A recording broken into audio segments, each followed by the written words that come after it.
Assalamualaikum warahmatullahi wabarakatuh. Halo teman-teman semuanya. Selamat pagi, masih tetap semangat ya. Hari ini di channel Enda Widya Purnamasari, aku mau nyampein materi sedikit mengenai strategi promosi kesehatan, dimana ini ada kaitannya juga dengan istilah Germas atau gerakan masyarakat hidup sehat. Seperti apa penjelasannya? Tetap jangan lupa like, komen, dan subscribe ya channelku. Di share juga boleh kok banyak-banyak, karena ini penting banget materinya, terutama untuk teman-teman yang sedang berjuang untuk meraih NIP dan di SKB kesehatan. Langsung aja ya. Oke, kita langsung mulai aja definisi dari promosi kesehatan. Promosi kesehatan ini sendiri merupakan upaya membantu masyarakat agar mampu melaksanakan perilaku hidup bersih dan sehat untuk menolong diri sendiri melalui pembelajaran dari, oleh, dan bersama masyarakat, sesuai dengan sosial budaya setempat yang didukung oleh kebijakan publik yang berwawasan kesehatan. Definisi ini sendiri diambil dari website Kementerian Kesehatan RI melalui Puspromkes Kementerian Kesehatan RI. Promkes ini juga merupakan pilar utama dari Indonesia Sehat. Dan kita ketahui bahwa visi dari Promkes ini sendiri, selain dari perilaku hidup bersih dan sehat, yang mana masyarakat diharapkan mampu menolong diri sendiri, juga dipengaruhi oleh lingkungan sehat, pelayanan kesehatan yang bermutu dan terjangkau, dan akhirnya akan berefek pada Indonesia Sehat, atau derajat kesehatan masyarakat itu akan tampil dengan setinggi-tingginya. Masyarakat juga diharapkan mampu untuk mengupayakan lingkungan yang sehat, memanfaatkan pelayanan kesehatan, mengembangkan UKBM, dan nakesnya responsif terhadap aspirasi masyarakat. Karena sudah saatnya ya, nakes itu jemput bola dalam pelayanan masyarakat sendiri, jadi bukan hanya duduk diam datang aja di tempat pelayanan kesehatan kayak selama ini. Strategi dari promosi kesehatan ini juga, selain masyarakat mampu menolong diri sendiri dengan cara perilaku mencegah dan mengatasi masalah kesehatan, juga yang pertama adanya gerakan pemberdayaan gitu ya. Yang kedua adanya bina suasana. Yang ketiga adanya advokasi gitu. Dan akhirnya di bawahnya itu akan ada tercipta suatu kemitraan ya dari dua pihak yang saling terkait dari tiga hal yang tadi gitu, dari advokasi, bina suasana, dan empowerment gitu ya, dan social support gitu ya, yang akhirnya nanti saling menciptakan perilaku mencegah dan mengatasi masalah kesehatan. Bagaimana sih Kak strategi advokasi itu? Kita bahas ya. Jadi advokasi sendiri merupakan program komunikasi untuk mendekatkan problem publik kepada pembuat kebijakan, atau istilahnya itu adanya yang dikutip sama proceeding IFPPD di 2002 ya. Adanya juga usaha untuk mempengaruhi kebijakan publik melalui bermacam-macam bentuk komunikasi persuasif. Jadi adanya saling mengajak gitu ya dari advokasi ini, dan di sini juga dasar dari advokasi merupakan suatu perangkat kegiatan yang terencana dan terorganisir ditujukan untuk para pengambil kebijakan keputusan atau stakeholder dalam memberikan dukungan kebijakan kesehatan untuk mengatasi masalah kesehatan yang spesifik. Karena ini kan kita bahas mengenai Promkes ya, jadi akan berbicaranya itu mengenai masalah kesehatan masyarakat. Dan advokasi ini juga merupakan usaha untuk mendapatkan dan menciptakan perhatian para pembuat keputusan akan masalah-masalah atau isu-isu penting kesehatan, dan mampu mengarahkan agar mau memberikan dukungan untuk memecahkan masalah kesehatan tersebut. Ini juga menjadi serangkaian kegiatan komunikasi untuk mempengaruhi penentuan kebijakan dengan cara apa? Persuasif tadi kan membujuk, meyakinkan, dan menjual ide agar mampu memberikan dukungan terhadap pemecahan masalah kesehatan masyarakat itu sendiri. Jadi tujuan dari advokasi ini sebenarnya banyak banget ya. Adanya pemahaman dan kesadaran terhadap masalah, adanya ketertarikan mengatasi masalah, adanya kemauan atau kepedulian dalam mencari alternatif solusi, adanya tindakan nyata atau solusi dari masalah, dan adanya pasti tindak lanjut dari kegiatan. Hal ini nanti akan merangkai dari adanya komitmen dan dukungan berupa apa? Kebijakan, sumber daya, kemudahan, dan keikutsertaan. Dan dari tujuan advokasi ini juga program kesehatan mendapatkan prioritas tinggi ya, apalagi kayak sekarang kita dihadapkan pada wabah pandemi ini, sehingga kita butuh yang namanya dukungan kebijakan yang kuat untuk mengatasi masalah kesehatan masyarakat dan mendapatkan dukungan sumber daya. Pembangunan kesehatan juga akhirnya menjadi tugas dan tanggung jawab semua pihak dan dirancang dengan baik. Nah, melalui apa saja sih komitmennya? Ada yang namanya political commitment atau komitmen politis, dukungan kebijakan atau policy support, penerimaan sosial atau social acceptance, dan dukungan sistem atau system support. Syarat untuk mengembangkan tujuan advokasi ini apa saja ya? Ada kan istilah metode SMART gitu ya. Mungkin teman-teman yang Kesmas masih ingat semua dengan istilah ini. SMART itu sendiri adalah specific, measurable, achievable, realistic, atau time bound. Jadi S-nya kita mampu mengukur secara spesifik untuk advokasi itu tadi, dan terukur, bisa dicapai, realistis dan wajar, dan adanya rentang waktu. Nah, ini jenis advokasinya, ada advokasi yang bentuk reaktif gitu ya. Jadi sudah merasakan adanya masalah kesehatan, banyak sekali ya masalah kesehatan itu di Indonesia ini. Dan adanya advokasi proaktif. Ini pada belum adanya kepedulian, adanya masalah. Jadi masih agak meraba-raba gitu ya, masih adanya masalah itu belum jelas banget gitu ya. Lalu siapa saja ya sasaran dari advokasi itu? Nah, ini ya, kalau advokasi ini tentunya para pelaku pembuat kebijakan. Siapa saja orang-orangnya? Ya pakar, pejabat yang berwenang, perguruan tinggi, media massa, ya apalagi sekarang ada YouTube gitu ya. Swasta, orang profesi, orang masyarakat atau agama, LSM, tokoh publik dan lain-lain. Dengan syarat apa? Nah, untuk pelaku ini tentunya orang-orang yang peduli akan kesehatan, paham masalah kesehatan, punya kemampuan banyak mengenai pembahasan soal kesmas itu gitu ya, mampu dipercaya atau dihormati dan tidak tercela ya pastinya gitu ya.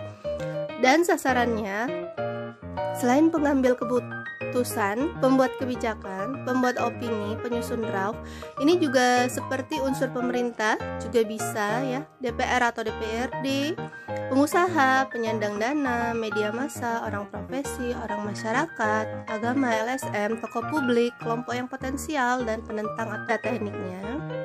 Teknik dari advokasi itu sendiri, kita bisa melakukan lobby atau lobby politik, negosiasi, debat, dialog, petisi atau resolusi, seminar atau presentasi dengan testimoni, mobilisasi, pengembangan kelompok peduli, dan penggunaan media massa. Untuk teknik advokasi itu sendiri, ada yang namanya tatanan formal dalam bentuk rapat, seminar, konferensi, semiloka, dan telekonferensi. Adanya tatanan informal, pertemuan umum dan khusus, festival, event olahraga, baik di rumah, reuni, arisan, pertemuan keluarga, dan lain-lain. Secara langsung adanya komunikasi langsung gitu ya, dari rapat, surat, email, telepon, fax, dan sebagainya. Dan secara tidak langsung adanya komunikasi melalui kolega, teman, keluarga, sekutu mungkin ya, dan kelompok. Oke, untuk teknik advokasi ini tentunya advokasi itu memerlukan suatu cara yang terpadu ya, dengan cara 3 gugus kerja. Yang pertama adalah kerja basis. Ini untuk tujuannya penguatan partisipasi masyarakat dalam proses politik untuk menyusun dan menggolkan perda melalui kegiatan pendidikan dan pengorganisasian. Yang kedua adalah kerja pendukung. Ini bertujuan untuk merumuskan finalisasi draft perda melalui kegiatan analisis data primer dan dokumen kebijakan daerah. Dan kerja garis depan. kayak sekarang ya, kayak wabah COVID ini kan kita ada yang namanya gugus tugas. Nah, hampir mirip itu.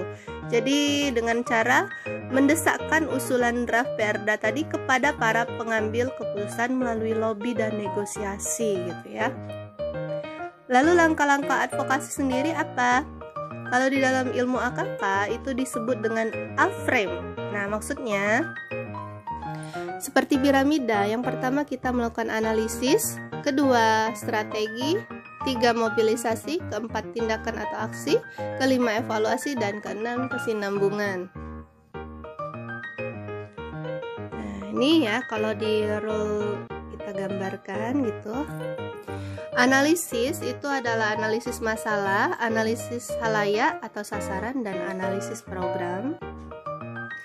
Kalau strategi, kita bisa menetapkan tujuan, pemilihan bentuk aksi, perumusan isi pesan, dan pemilihan media dengan pengaturan daya. Jadi dengan ini kita mampu mengembangkan pesan dan media, pemilihan media advokasi kesehatan. Jadi pengertian pesan advokasi sendiri tentunya merupakan pernyataan yang singkat, padat, dan bersifat persuasif atau membujuk, merupakan intisari dari ide, berhubungan dengan tujuan advokasi, adanya bukti akurat yang mendukung pernyataan, ada contoh manusiawi yang bisa membangkitkan atau menyentuh perasaan gitu ya, atau simpati, dan mengarahkan sasaran untuk melakukan aksi. Contoh ya, kayak sekarang mungkin adanya kenaikan harga BBM tentunya memancing kenaikan penderitaan rakyat. Ini ibaratnya menyentuh simpati atau menyentuh perasaan gitu ya. Oke. Contoh lagi, pesan advokasi itu ada istilah dengan BIS WTS. Apa itu? BIS WTS ini adalah bahasa, ide, subjek, sumber pesan yang bisa dipercaya oleh sasaran advokasinya, waktunya gitu ya, tempatnya, dan saluran komunikasinya seperti apa. Lalu isi dari pesan advokasi dikenal dengan istilah SEEA. Maksudnya statement atau pernyataan sederhana, evidence atau bukti fakta-fakta, example itu contoh dengan cerita atau analogi, dan action merupakan tindakan aksi. Nih, kayak seperti ini ya. Ada gambar atau foto, terus kita buat suatu kalimat pesan advokasi. Pasti teman-teman akan banyak ya bisa menjelaskan pesan yang tersampaikan dari gambar tersebut gitu ya. Ini hanya sebagai bentuk deskripsi, kita akan gambar atau foto dari poster, misalnya seperti itu.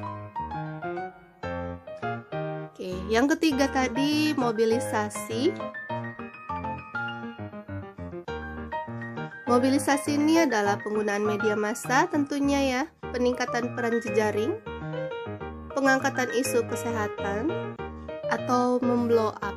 Apalagi sekarang kan banyak sekali media yang bisa memblow up suatu masalah sehingga banyak yang menjadi viral, atau mungkin pesan-pesan itu sesat gitu ya. Jadi akhirnya kan menimbulkan suatu kegelisahan di masyarakat zaman now ini gitu ya, karena adanya pasti pesan-pesan yang sifatnya belum tentu benar atau hoax gitu ya. Oke, yang keempat adalah tindakan atau aksi. Makin banyak pihak-pihak yang terlibat, makin baik tindakan bersama. Dilakukan terus-menerus dan konsisten. Lalu yang kelima adalah evaluasi. Aspek yang dievaluasi apa saja? Penetapan sasaran, perumusan tujuan gitu ya, perumusan isi pesan, pemilihan saluran gitu ya, dan adanya peran jejaring. Tentunya pasti hasilnya adanya pencapaian hasil. Lalu indikator keberhasilan ya, kalau di dunia AKK itu ada yang namanya pendekatan sistem, input, proses, output, dan outcome.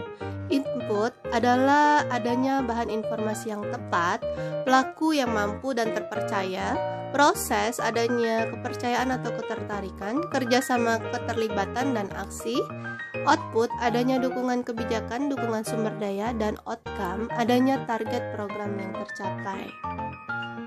Oke, terakhir ini tentang kesinambungan merupakan perubahan perilaku yang perlu waktu yang panjang karena advokasi sendiri bukan komunikasi tunggal. Jadi isi pesan perlu diperluas dan diperdalam, dan semakin tujuan itu terinci dan diperjelas, itu akan semakin sinambung atau jelas gitu ya.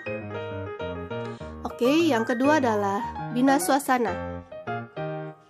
Bina suasana sendiri adalah menjalin kemitraan untuk pembentukan opini publik dengan berbagai kelompok opini yang di masyarakat seperti tokoh agama, tokoh masyarakat, LSM, dunia usaha atau swasta, media massa, ormas, organisasi profesi, dan pemerintah.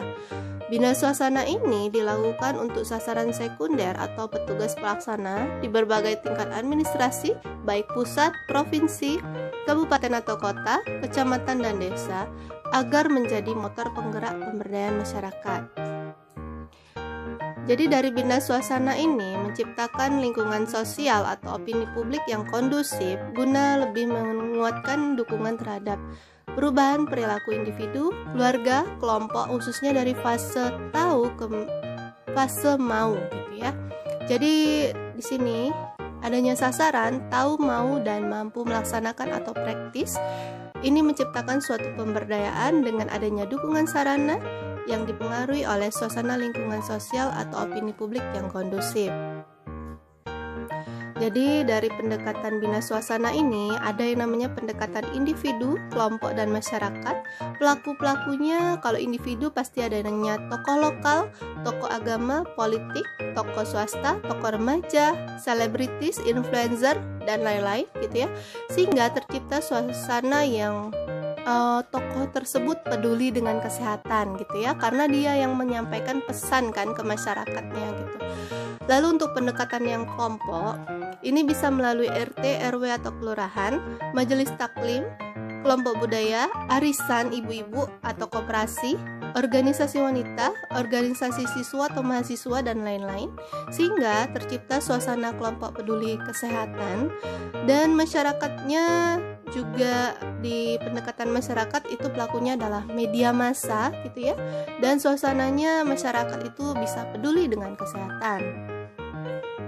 Metode bina suasana ini bisa dengan konferensi pers, dialog interaktif, talk show, orientasi pelatihan, sarasehan atau lokakarya atau semi loka, round table discussion, dan studi banding atau traveling seminar. Kayak konferensi pers, ini merupakan bentuk pertemuan singkat sejumlah wartawan media massa untuk menjelaskan suatu isu penting yang perlu diketahui sama masyarakat luas, didahului dengan penjelasan singkat dan diikuti dengan tanya jawab.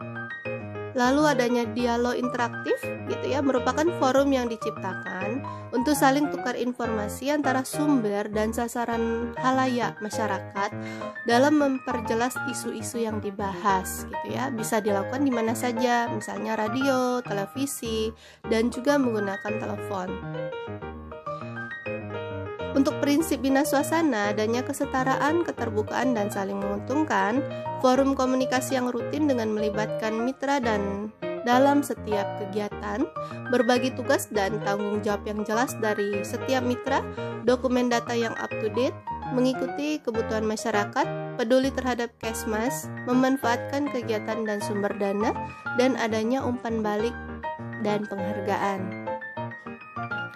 Lalu langkah-langkah bina suasana ini seperti apa? Yang pertama, kita adanya planning ya atau persiapan. Pastinya kita perlu identifikasi dulu sasaran mitra, menyiapkan paket informasi, menentukan metode atau cara melakukan bina suasananya, merencanakan waktu dan tempat, dan menyiapkan instrumen pemantauan dan penilaian.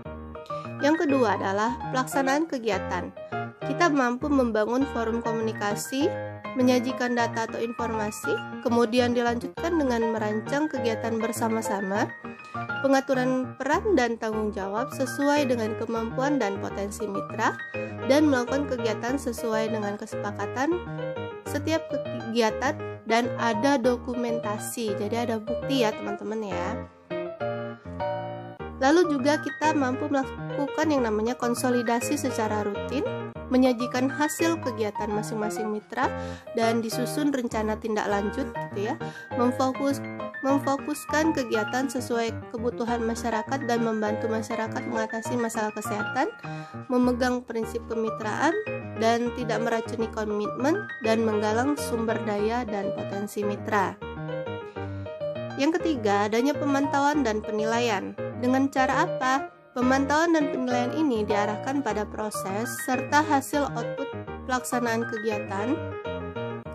Penilaian juga dalam bentuk output dilakukan dengan melihat opini publik terhadap PHBS di rumah tangga, cakupan PHBS, dan hasil pemantauan dan penilaian juga digunakan sebagai dasar untuk menyusun rencana kegiatan berikutnya. Indikator dari Bina Swasana, tadi kita ingat ya, pendekatan sistem atau indikator input, adanya data mitra potensial, sumber daya yang dimiliki, kegiatan mitra yang dapat diselaraskan, lalu adanya informasi yang akan disosialisasikan kepada mitra. Lalu yang kedua, indikator proses, adanya forum komunikasi, sosialisasi informasi melalui berbagai media, terbentuknya jejaring komunikasi, adanya rencana kegiatan terpadu, adanya dukungan sumber daya dalam pelaksanaan promosi kesehatan. Lalu indikator indikator output, adanya peningkatan jumlah kegiatan serta jaringan kemitraan, adanya dokumen kegiatan, adanya komitmen yang dapat direalisasikan, adanya opini publik tentang pentingnya dari mewujudkan PHBS, dan terpeliharanya opini, norma, dan kondisi yang baik di masyarakat dalam penerapan PHBS. Nah, strateginya ini merupakan gerakan pemberdayaan masyarakat. Filosofi dari pemberdayaan masyarakat itu seperti gini loh, ada istilah Chinese poem ya, katanya go to the people, stay with them, work with what they say, start with what they know, and if they accomplish, let them say we've done it, gitu ya. Jadi seperti itu adalah filosofi dari pemberdayaan masyarakat. Jadi merupakan upaya menumbuhkan norma dan memandirikan masyarakat. Proses itu untuk memfasilitasi individu, kelompok, dan masyarakat agar mampu berperilaku hidup bersih dan sehat, serta aktif dalam pembangunan kesehatan. Prosesnya merupakan kombinasi berbagai dukungan untuk menyangkut sosial budaya, psikologis, pendidikan, organisasi, kebijakan, dan peraturan perundangan, memfasilitasi kegiatan pendampingan untuk menggali potensi yang ada di masyarakat, mampu mencakup dimensi sadar, tahu, mau, dan melakukan perilaku hidup bersih dan sehat, berperan aktif, mencakup advokasi, pelayanan kesehatan, dan melakukan kontrol terhadap pembangunan kesehatan.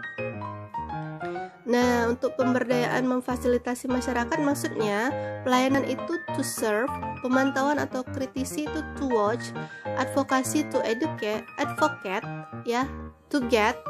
Pertama, upaya kesehatan bermutu dan merata itu dilakukan oleh tenaga kesehatan yang profesional, bermutu dan etis gitu ya. Yang kedua, akses informasi yang tepat dan benar, mampu menggunakan iptek tepat guna, perlindungan hukum serta administrasi kesehatan yang efektif dan efisien, pembiayaan kesehatan yang terjangkau, adil, merata, efektif dan efisien, obat dan perbekalan kesehatan secara mudah, terjangkau, aman dan bermanfaat serta bermutu, dan adanya kesempatan bagi semua komponen masyarakat untuk mampu berperan aktif dalam kesehatan.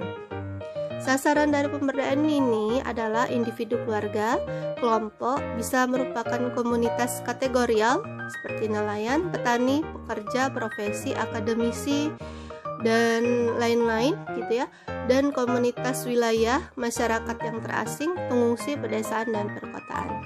Organisasi atau lembaga atau badan hukum swasta termasuk dari perusahaan gitu ya, organisasi, lembaga atau badan hukum milik negara, sektor pemerintah dan swasta atau dunia usaha, media massa, dan pendekatan tatanan.